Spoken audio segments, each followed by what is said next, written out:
আচ্ছা ভাবুন তো, চারদিকে বিশাল বিশাল বটগাছ, দিনের আলোতে অন্ধকার।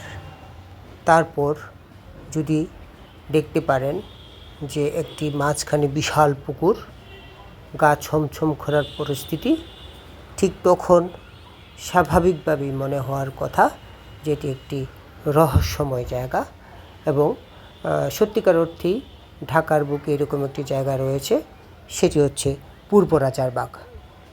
সেখানে একটি বিশাল পুকুর, স্থানীয়দের কাছে এটাকে বলা হয় রহস্যময় পুকুর বা রহস্যময় পুকুর হিসেবে পরিচিত। বিশাল এই পুকুরটি গভীরতাও কিন্তু অনেক বেশি।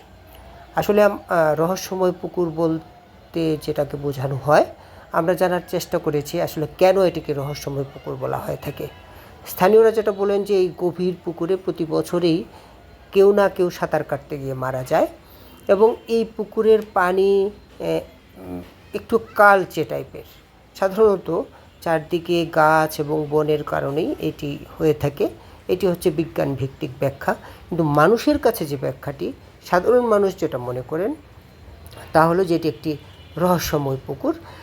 এই নামেই কিন্তু মানুষ চিনে। আপনারা দেখতে পাচ্ছেন ভিডিওতে যে অনেক শিশু কিন্তু কিশোর এই ভিডিওতে কিংবা এই পুকুরে সাঁতার কাটতে আমরা দেখছি। আসলে সাঁতার কাটার প্রতিদিনেরই একটি চিত্র, কিন্তু প্রতি বছর এখানে সাঁতার কাটতে গিয়ে মানুষের মৃত্যু হয়, এটাও কিন্তু আরও বড় সত্য এবং বাস্তবতা। মূলত এই কারণেই এই বিশাল এই পুকুরটিকে রহস্যময় পুকুর হিসেবে স্থানীয় মানুষের কাছে পরিচিত। আপনি সেখানে কিভাবে যাবেন? বাসাবু বৌদ্ধ মন্দির থেকে রাজারবাগ কালীবাড়ি বললেই এখানে যাওয়া সম্ভব। অল্প সময়ে অল্প দূরত্বেই সেখানে পৌঁছানো যাবে এবং এই গিয়েই দেখতে পারবেন এই কালীবাড়ির ভেতরে এই পুকুরটির অবস্থান। বিশাল এই পুকুর, চারদিকে গাছপালা এবং বিভিন্ন মন্দির রয়েছে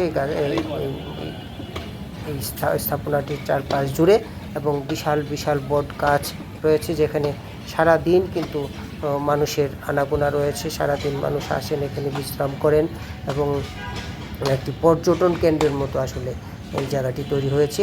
সত্যি একটি অবিশ্বাস্য বাস্তবতা যেটি হয়েছে যে এইখানে একটি বিশাল পুকুর রয়েছে, সেইটি কিন্তু অনেকেরই অজানা। যেখানে ঢাকা শহরের পুকুর দিন দিন হারিয়ে যাচ্ছে, সেই জায়গায় এত বড় একটি পুকুর বিশাল এরিয়া নিয়ে রয়েছে, সেটি কিন্তু আমরা আসলে জানি না। যে কেউ মন চাইলে ঘুরে আসতে পারেন, তবে সন্ধ্যার দিকে না যাওয়াই ভালো। সন্ধ্যার দিকে একটি ভুতুড়ে পরিবেশের তৈরি হয়, তখন গা ছমছম করা কিংবা ভয় পাওয়াটা কিন্তু অস্বাভাবিক কিছু নয়। তাছাড়া সন্ধ্যার দিকে কিন্তু মন্দিরের কিংবা এই পুকুরের চারপাশ জুড়ে খুব একটা আলোর ব্যবস্থা নেই। সঙ্গত কারণেই সন্ধ্যায় না যাওয়াই কিন্তু সবার জন্যই নিরাপদ। দিনের আলোতে আমরা যখন এই ভিডিওটি করেছি কিংবা আমরা যখন এই জায়গাটিতে গিয়েছি, তখন কিন্তু দিনের আলো, অর্থাৎ বেলা 10টা-11টা বাজে। ঠিক তখন কিন্তু আমরা এই ফুটেজগুলোকে ধারণ করেছি। আপনারা দেখতে পাচ্ছেন যে ভিডিওতে কালচে রঙের একটি আভা, তখন কিন্তু স্পষ্ট রোদ ছিল।